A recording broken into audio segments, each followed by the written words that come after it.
Good morning, students. A red carpet welcome to the online forum of Blue Mountain Secondary School.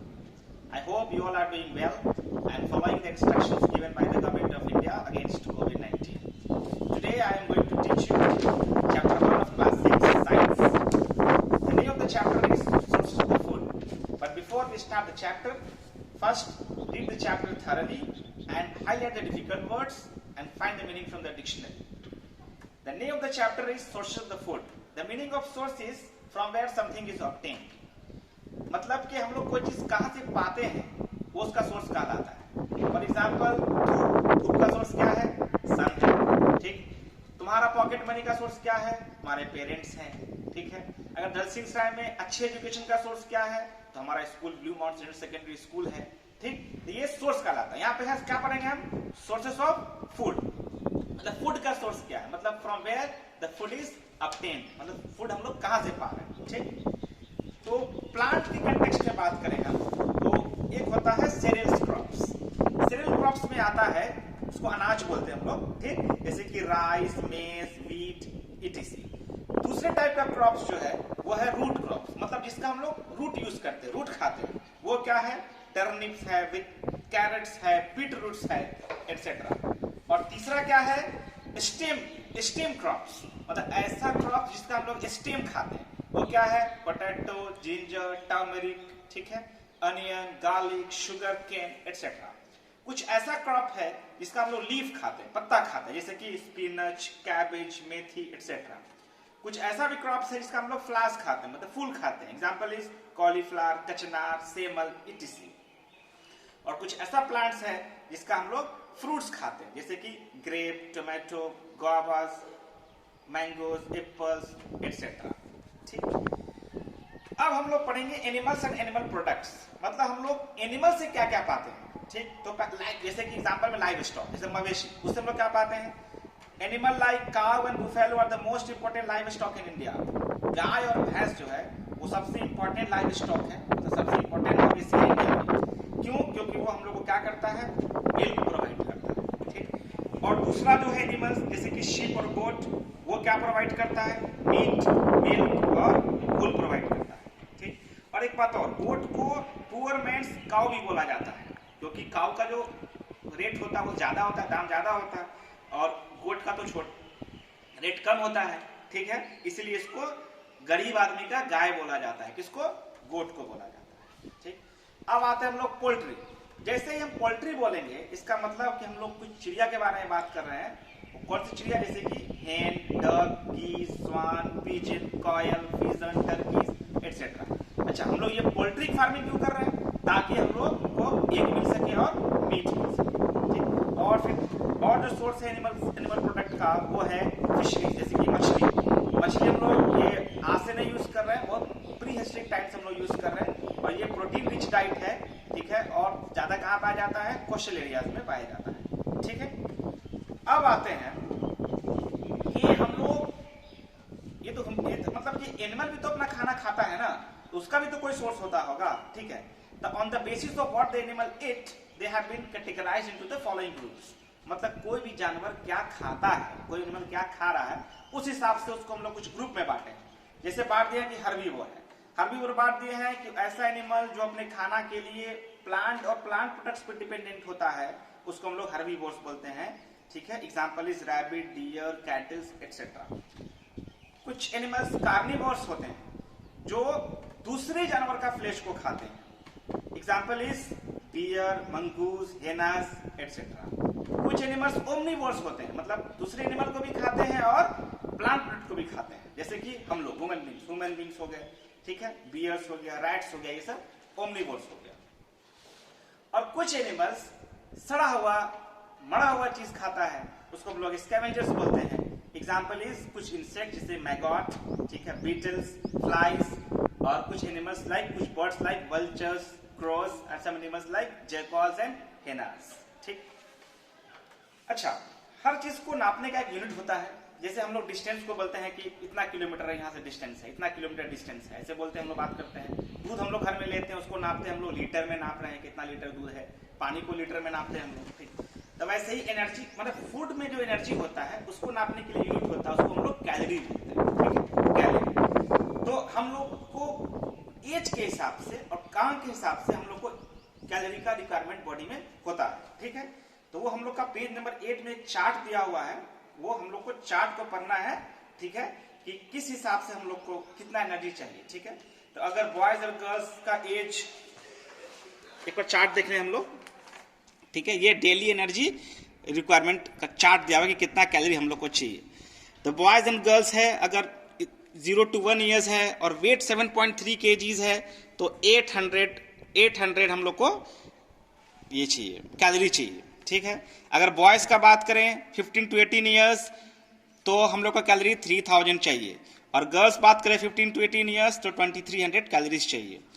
Main का as के हिसाब से अलग होता है, वीमेन का अलग होता है, ठीक है।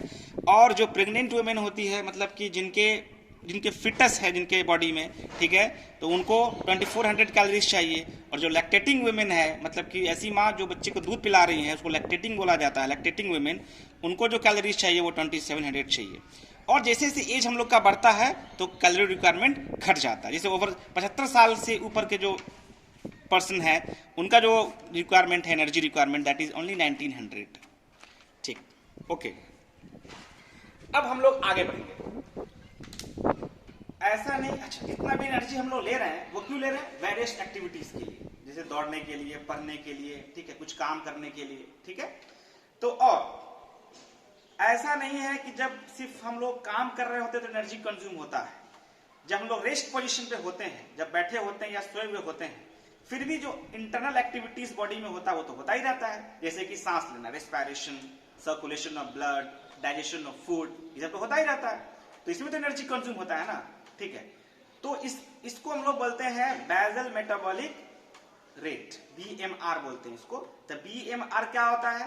BMR is a measure of how many calories your body needs to maintain its function when you are at rest. जब हम रेस्ट में होते हैं तो हमारा बॉडी कितना एनर्जी कंज्यूम करता है, इसको निकालने के लिए एक फॉर्मूला है, इसको हम लोग बोलते हैं बेसल मेटाबॉलिक रेट, या फिर इन शॉर्ट BMR। इसको निकालने के लिए कुछ नहीं करना है, ठीक है। एक कैलोरी को, 1 कैलोरी को मल्टीप्लाई कर देना है। अच्छा, एक काम करते हैं हम लोग इसको बोर्ड पे डिस्कस कर लेते हैं, ठीक है, ताकि तुम्हारा समझने के लिए इजी हो जाए। This is the formula to find out BMR, that is basal metabolic rate. मतलब जब हम लोग रेस्ट पोजीशन में होते हैं हमारा बॉडी कितना यूज कर रहा होता है एनर्जी, इसको निकालने के लिए एक फॉर्मूला है। जैसे कि 1 कैलोरी इंटू वेट इन केजी, हमारा कितना वजन है केजी में और कितना टाइम के लिए हम निकाल रहे हैं वो। एग्जाम्पल के तौर पे अगर किसी का वजन है 50 केजी, 50 केजी उसका वेट है, ठीक है, और पूरे दिन वो रेस्ट पोजीशन में अगर है, ठीक है, 24 आवर ले लो, ठीक है, और 1 कैलोरी तो है ही है, तो 1 इंटू 50 इंटू 24 ले लेंगे, ठीक है, 1 इंटू 50 इंटू, मतलब यहाँ पे 50 केजी 1 कैलोरी, 50 केजी और 24 आवर, ठीक है। इसको अगर लेते हैं तो टोटल आता है हमारा 1200 कैलोरी। मतलब कि अगर कोई भी आदमी 50 केजी का है और पूरे दिन भर रेस्ट पोजीशन में है, ठीक है, तो उसका BMR पूछेंगे तो वो तुम्हारा हो जाएगा 1200 कैलोरी। मतलब उसका एनर्जी कितना खर्च होगा? 1200 कैलोरी उसका खर्च होगा उसके बॉडी, ठीक है। तो तुम लोग का होमवर्क है, निकालना है कि अगर किसी का वजन 60 केजी है, ठीक है, तो उसका BMR निकालना है पूरा दिन भर का, ठीक है, और किसी का वजन अगर 100 केजी है उसका BMR निकालना है तुम लोग को, ठीक है, 24 आवर का, ठीक है। This is your homework, okay. Now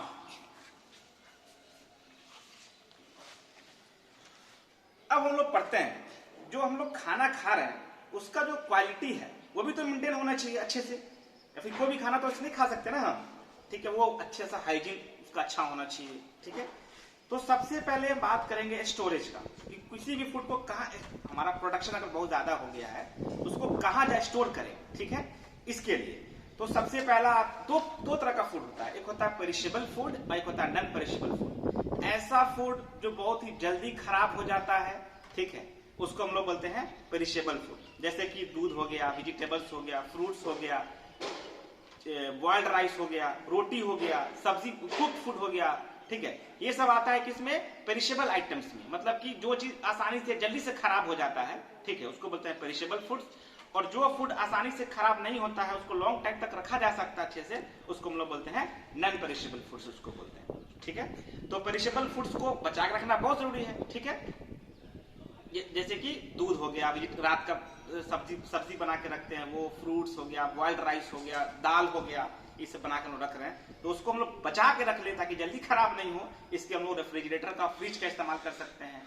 और जो वेजिटेबल्स है, फ्रूट्स है, जो ज्यादा प्रोडक्शन हो गया फार्मर्स का, वो लोग क्या करते हैं, उसको कोल्ड स्टोरेज में जाकर स्टोर कर देते हैं ताकि वो खराब नहीं हो। क्यों? क्योंकि ये पेरिशेबल आइटम है। पेरिशेबल आइटम्स या पेरिशेबल फूड इसको बोलते हैं जो आसानी से जल्दी से खराब हो जाता है, और जल्दी से नहीं खराब होता है उसको हम लोग बोलते हैं नॉन पेरिशेबल आइटम। ठीक है, जैसे कि गेहूं है, चावल है, ये सब नॉन पेरिशेबल है, आसानी से खराब नहीं होने वाला। लेकिन सब्जी हो गया तुम्हारा, वेजिटेबल्स हो गया, फ्रूट्स हो गया, मिल्क हो गया, ठीक है, कुक्ड फूड हो गया, ये सब किसमें आता है?